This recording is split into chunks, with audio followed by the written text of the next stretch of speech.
Hi guys, this is Pestily and welcome to another Escape from Tarkov video. So, patch notes for 0.10 here, and it says that they're going to be coming, or the patch is coming very soon. And I'm going to go through some of the major patch note points. So without further ado, let's crack straight into it. So the first thing to note with the patch is there's going to be no wipe for it. A lot of people come to my chat asking me if there's going to be a wipe, when the next wipe's going to be. We don't know when the next wipe's going to be, but for at least patch 0.10, there will be no wipe. So now, under the added title, they've improved network synchronization of doors. I've had a lot of times in the past where a door's open on their screen, but not on mine. I've been shot straight through the door. That's a big one. But most of the other things that are in the added column don't really fit there. But I'll go through them quickly. There's grenade synchronization, synchronization of corpse positions, and they redesigned the control setting system, which it's a little bit messy at the moment. I'm glad that they're going to be doing that. Moving on, adding weapon parts for the SA-58. It's always cool when there's new weapon parts, but this patch is not about adding new gear. They are adding the motion rifle, and they're adding the new skill for covert movement. Now, covert movement's actually already been leveling up over for as long as I remember, back since 0.5, but it hasn't actually been activated. So it'll be interesting to see how that goes in the future. Moving on to AI improvements, there's been a lot of changes to the boss and how they react, and not just the scav boss, but also the other bots within the map. You're not going to be able to sneak up as close to them. They're going to throw their grenades more accurately. Apparently, the common bots aren't going to aim at the head anymore. We'll see about that. And one of the ones I noticed that was probably a big one, which I've used to my advantage a lot in the past, is they're no longer going to aim towards a player from any noise that they've seen from people shooting. So generally in the past, if you heard some gunshots, you'd run over to that area, and I'd actually look at the scavs to see where they're aiming, just to find out where the player is, because all the scavs in that area start focusing on that player that's made that noise, that has shot towards the scav, or just alerted them. So generally have like 5 scavs aiming at that one person. That's apparently going to stop as well. Also, bots aren't going to charge in with unloaded weapons, which I haven't really seen much in the past, but sure, righto. And finally, adjustments were made to the bot's hearing. Now they don't completely ignore a player coming up behind. So you're sneaking up with your hatchet behind, punch him in the face quickly. That might be stopped. I'm not sure. We'll see how far they've taken it. This is probably the big one that everyone's really been wanting work on, is the optimizations. Looting items handling optimization, shadow performance optimization, procedural animations, which is how the movement of characters are within the game. So therefore, hopefully they'll be smoother.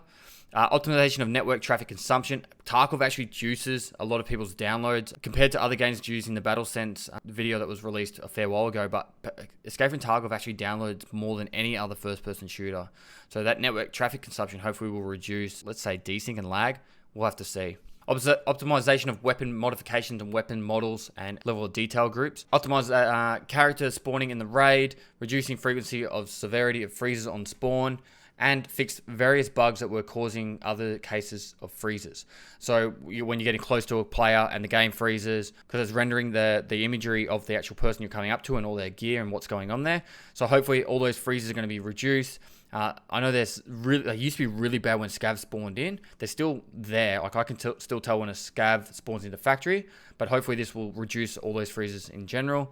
So for example, in Shoreline, it won't be as bad. Okay, so up to fixes to locations. Some of the main ones are they've moved the spawns within woods to try and reduce the proximity of people spawning on top of each other and causing practically instant combat, resulting in a lot of people complaining about dying way too fast on woods. Totally happy with that one.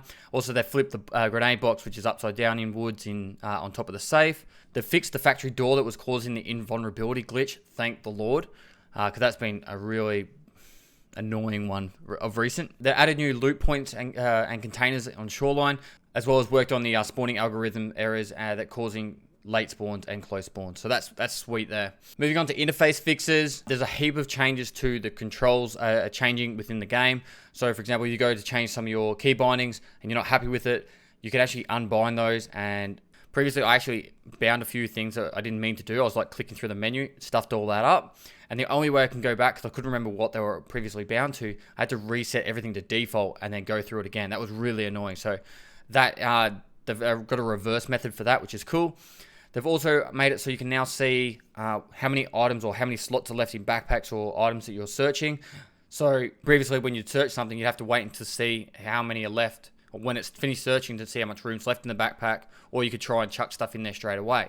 Now they're going to have a method to actually show you exactly how much time, room is left. And also, the weapon inspector now displays the correct weapon accuracy. So at the end of a raid, you actually see exactly how accurate you were. All right, moving on to visual fixes. They've made it so vegetation is not disabled regardless of NVIDIA inspector settings. People in the past were using these settings to effectively remove vegetation from the game so they could see straight through trees and that. I haven't really spoken about this in the past because I don't want to advertise people being able to do it. But however, of recent, I know BSG have been banning people that have been doing it, as well as now from the future, it won't make a difference regardless if it's disabled or not.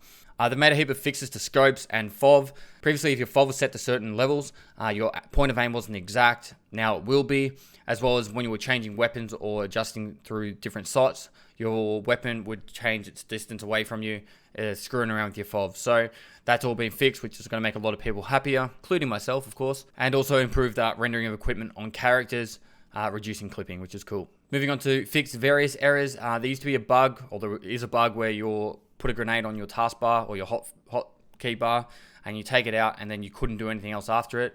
Fixes to that. They're fixing client errors that caused FPS to drop, as well as server errors that were causing desync. Anything that increases our FPS and reduces desync is a good thing for me, in my opinion. And they're also fixing an error that was occurred while quickly moving ammo from stash to cramped inventory. I hope this is the move error that makes all your stuff go back into your inventory. That was really annoying. Alright, so moving on to miscellaneous fixes, and there's a lot of these. There's been a lot of fixes towards registration of hits and helmets and visors with the incorrect penetration on the helmets and visors, which is cool. Fixed one of the damage registration bugs. Hopefully this is one of the ammunition ones. Bugs that cause character skills to max out. I'm not sure if this is one that was the one where people's skills were maxed out beyond belief, or ones that went to negative beyond belief, because I've seen both so far. And one of the ones that have been really annoying is when you are taking damage and you do a heal, halfway through the heal you take damage, or you're trying to heal through it, then it bugs out and you can't actually heal again until you take more damage, and that was like a really frustrating bug. It's saying here that that's been fixed. Awesome. And continuing on with the miscellaneous fixes, and there are so many, feel free to read through all these. There'll be a link below for it anyway, but they fixed the ability to jump through the ceiling or the dorm of the floor to the floor above with a regular jump and leveled strength. I actually haven't seen this since about patch 0.5 and 0.6. I already thought this one was fixed, but there was a spot in the door. It's actually two that I remember, that if you jumped in the right spot, you actually jumped through the floor into the floor above. I didn't realize that this hadn't been fixed yet. I thought it had been, but yeah, they've fixed that one. Plenty of other minor fixes like bodies twitching after death and still producing sounds. The blind fire no longer allows you to shoot through walls, stuff like that. Awesome stuff. There's so many fixes. It's getting ridiculous. Also, one thing that BSG does, and it grinds my gears a little bit, they say stuff like various skill fixes and various minor balancing fixes. I kind of wouldn't mind knowing what these skill fixes are, or the minor balancing fixes are. It's probably to do with strength, if I could imagine anything. What is the changes they're doing? Is this just a temporary way to say we're working on it? It'll be already there for the patch, but hey, we'll see. All right. And now up to the final category, changes. There's so many big ones actually in this category. The armor fence could not sell now gets removed faster. So you're not going to just see fence filled with a heap of UN armors, Kasaras, and that are all being destroyed. They've enhanced the brightness of some of the reflex sight reticles, because as soon as you looked at anything that was blue, you couldn't see them. That's cool. If you walk up to a wall with another character, the weapon gets lifted later, and it's first pulled into the body. So that whole lifting up the weapon, that's apparently going to be happening slower, and it'll be pulled into the body so you can actually shoot them when they're at point blank. Because everyone's experienced it, where you go up to a body, or you're running up to a person, or they come out of a door, weapon goes up, they've shot you in the head because your weapon's gone up and theirs hasn't. So I'm thankful that that's been changed, and hopefully it's changed a lot and not just a little bit. Now this one's one of the things I absolutely hate, and I'm so glad it's getting fixed, is if a player leaves the raid, leaves the game via the escape menu and not through an exit, his character dies on the server, not the case with connection loss. So, for example, people running to the marked room, they don't find the item they're after, and then they just press escape and disconnect. Well, if you shoot that person now, they'll die. And that means there's so many times I've been in contact and shooting at someone, they've just got escaped, disconnected, therefore they're going to get their gear back because you can't loot them. And now that's going to be fixed. It's going to be awesome. So I'm really happy about that one. As well as they reduced the frequency of thunder sounds. I had like 3 hours today of customs in the rain, and it was thunder the whole time, and I pretty much took my headphones off. It was that loud, and there was nothing I could do because it was bellowing out.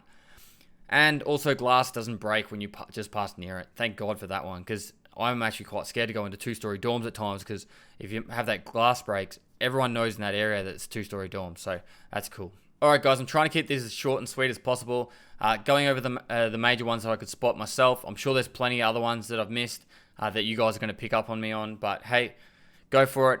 Let me know what you think about these in the comments below. If you like this video, give it a thumbs up. I stream on Twitch 6 days a week. If you have any questions or want to talk about these, go give me a follow on Twitch down below. More than happy to discuss these. Also, subscribe for future content. And lastly, I'll see you next time.